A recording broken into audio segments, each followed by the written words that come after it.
Hi, this is Cynthia Horner from Right On Digital, and I am here with Mike Hall, and he is the founder of American Wheelman. Wheelman. And we're going to briefly talk to him about this illustrious career he has, because I don't think I've ever met anyone who does what you do.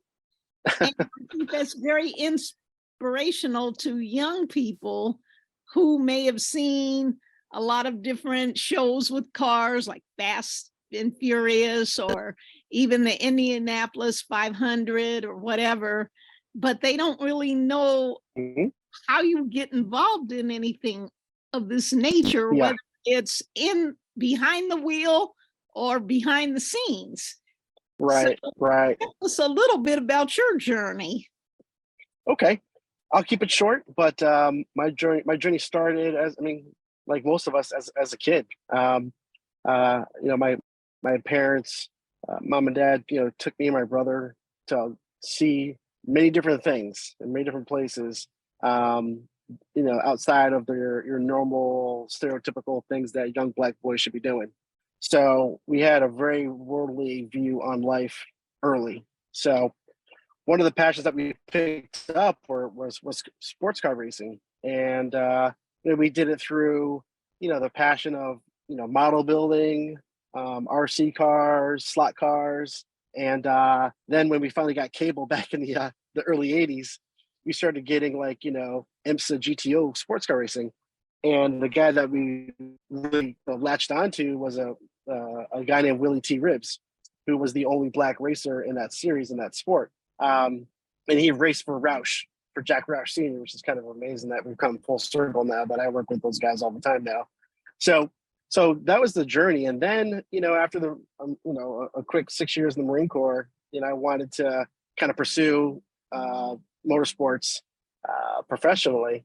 Of course, there is no roadmap to do that, but the only advice I could do that worked for me was volunteer. I joined the SCCA back in the day, which is the Sports Circle of America, and volunteer. Just put my hand up, and volunteer for teams, whether it was to, take out the trash, change tires, just help out, help with setup at the track. And I did that for a couple of years and just enjoyed it. It was a hobby. I just love being around the track, love being around the people, and obviously the cars.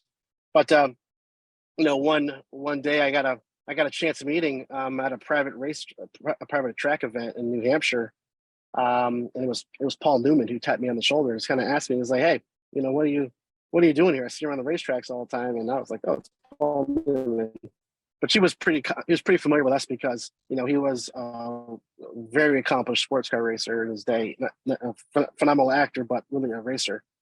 So I just told him, I said, "Hey, look, I'm just trying to figure this out. Just, I love racing and I love trying to figure out how to stay relevant and get in the sport." And what he did was he just, introduced me to some people around the paddock, and, him and his wife, Joanne Woodward, just really sweet people, and, made me feel really comfortable around the track and around people. And next thing you know, I kind of figured it's like, hey, maybe I'll get on like the management side and the business side of racing, since I didn't have money to actually be a driver or the talent to do that. You need both. So that's how I started. That's how I started my journey. And then my brother really got into sports car racing on the media side, and he met another brother down at the International Speedway who was running their marketing department, and they invited us down to the Rolex 24, and just got hooked on it. And we did that for a bunch of years as fans. And a really good friend of ours, Mark Lewis is his name. He said, "Look, why are we sitting on this other side of the fence? We should be on that side of the fence, like where the competitors are. We should start our own GT team. And Mike, you're crazy enough to try it." And that just set me on a 15-year journey. That set me up, and he opened some doors for me. And through that relationship and that experience of just trying to figure it out by myself, I met Jack Roush Jr.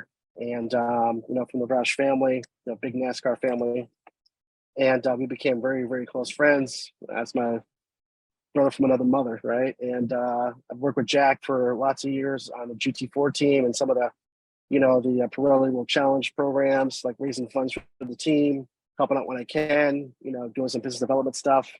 And then, fast forward a bunch of years, 2021 happened, and George Floyd happened, and a lot of the stuff that was going on the street started popping off. And I just had a moment where it's like, I'm getting up there in age, and if I'm going to do this, I should probably do it now, so it's impactful. I try to just do something that I can help, our community, and to start to create this legacy. So I started the team American Wheelman, and then I had Jack Roush, drive for us, and we had a really good race, good proof of concept race, but COVID hit, and that shut everything down for a couple of years. It took a long time for us to kind of get back on our feet. But through that time, me and Jack started another company called Coliseum, which is a fan engagement platform that we're rolling out with. I can't announce who that is yet, but it's some very big, big race series. So that's kind of my journey. I'm a father of three little boys, beautiful wife, live in Massachusetts. It's been a heck of a ride. But with this weekend coming up, in New York with KRS. Our sponsor MeWe, I'm really excited to have those guys on board with us. I've known MeWe for a few years now, and really good tech platform, a social media platform. They're our launch partner, which is really exciting. And then we have Porsche Motorsports North America, I should say, that's really leaned in and helped us out.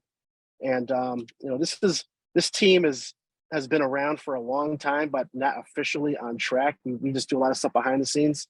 But this is our coming out party, in New York. So it's a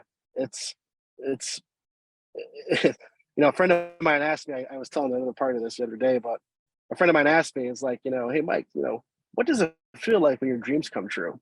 And I had to pause when he said that, because he wasn't joking when he said it. He was being quite serious. And I said, wow, I never thought of it that way. And I'll tell you the answer is, it's scary as hell. It's really scary, but in a good way. So that's my quick story and on how I got in the sport, and how I try to stay relevant. Well, you're very interesting. Now, tell me a little bit about the party that is taking place tomorrow. There's going to be all Yes. these iconic people, of course, KRS-One, the teacher. He's somebody Yes. that I met when I first moved to New York back in the mid 80s. And he actually gave me a book as a gift. And I still have it somewhere because I decided I would never part with it. But oh yeah, tell me about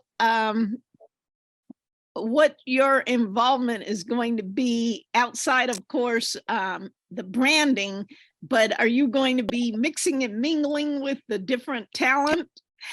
Yeah.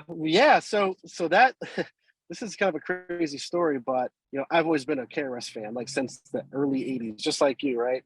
And he used to come to Springfield, Massachusetts, where I'm from and I still live, to do like speaking engagements, like at Springfield College. I went to that, and being a young Black kid in Massachusetts, and grew up in the 80s, we weren't really taught like Black history or Black culture.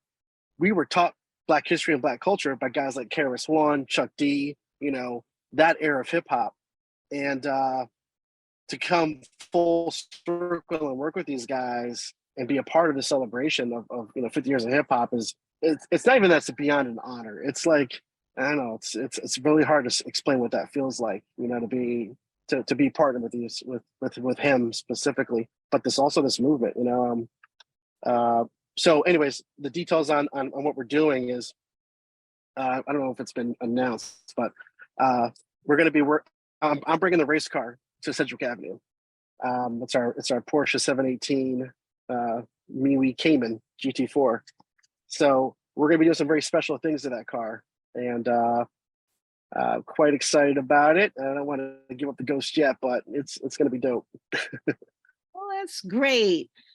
And can you give me one of your favorite moments in hip hop history? Oh God, my favorite hip hop moment. Okay. I know it's hard to narrow it down, but just think of something that comes to mind. It comes to mind. Wow, that's okay. Here's what it was. And this is my hip hop history because I just thought of this. So growing up, one of my best friends growing up was a guy named Marshall Thomas, and he I went to his basement. We used to go to school together, and we used to walk home on the school bus together. And he took me to his house, and we were listening to records and stuff. He's like, Mike, let me show you this record, dude. And he put on a record, and it was Ultramagnetic MCs, and Marshall just really breaking down the record for me. Tell me how it was made, and how the beats are laid down, and just that moment really turned me on to hip hop, because Marshall is now DJ Mars. He's like a world renowned DJ. He's Usher's DJ right now. But that was my introduction to hip hop, was getting turned on to Ultramagnetic, which I'm still a huge fan of. Kool Keith, all those guys. Like I love Ultra. So that's my favorite moment of hip hop, is my introduction to hip hop. How about that? Oh, okay. And I'll tell you hip hop moment with me. It's actually very recent. I did a short interview with Snoop Dogg on Zoom, and I forgot I have a stuffed animal. It's a dog, and he happened to be in the background, and Snoop Dogg said, "Hey, I like your dog. What's his name?" And I said, "His name is Snoop, like you." And he started laughing, and he said, "What up, dog?" So I shared that clip with my husband and a whole lot of different people, and they were just hysterically laughing. So that's That's one funny. moment I could tell you about. That's Now, great. now getting back to your company, I know you have a lot of events planned for the fall, of course, racing type events and things of that nature. Are you seeing more people of color coming out to these types of events? Yeah. Oh, for sure. So, there's a couple things that I like to talk about when it comes to that. So with NASCAR owns our series. So we compete in a series called IMSA.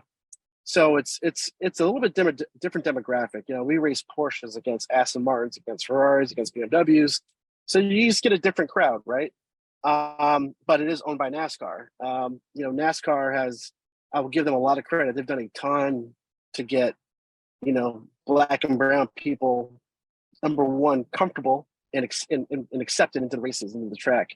On the NASCAR side, I'll give it to them. They've done a lot of work. They work with, Bubba Wallace, and they're doing great. They're doing fantastic work. So, but with us, it was really never an issue, because there would be some black and brown representation in sports car racing, because of like the history of the Bahama sports car races back in the 60s. The British used to race sports cars there. It was a major Grand Prix at one point back in the day, and so it was always in the culture. And because of the connection of our cars, like these are production-based sports cars, so they're built at the factory. Like our race car, you can't drive on the street. It's built at Porsche in Stuttgart, in Germany. So you can't drive on the street. But if you look at the race car, it looks like a street car. So you get a lot of the street scene people that are involved in our sport.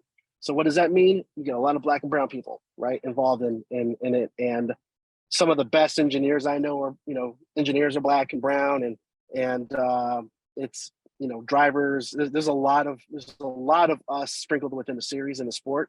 It's continuing to grow, and then it's just, it just takes not just being a black driver.